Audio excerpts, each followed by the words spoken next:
The CDC and other health organizations are warning against air travel for Thanksgiving during the pandemic, but as we have seen, not everyone is listening.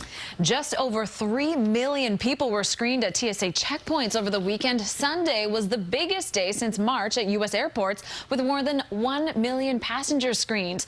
But what do you do if you're getting pressure from family members to come over anyway? CBS 2's Alice Gaynor reports.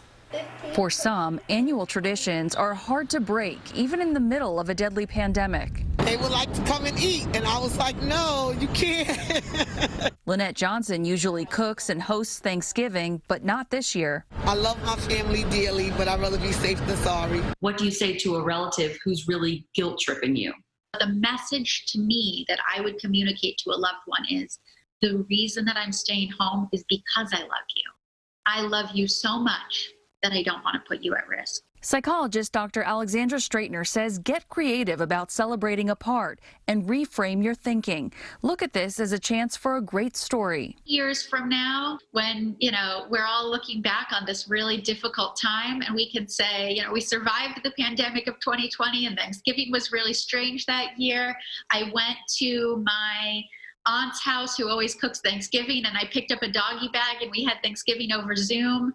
Those are great stories to tell in the future. We're living through history right now. I'm staying here at my college and just probably going to eat in my dorm room, probably FaceTime my family. AAA estimates up to 50 million Americans will travel for Thanksgiving, down from last year. It's a family necessity trip, so take the necessary precautions. For those still planning to travel, the CDC says check travel restrictions, get your flu shot, wear a mask, stay 6 feet apart from people, wash your hands often and use hand sanitizer.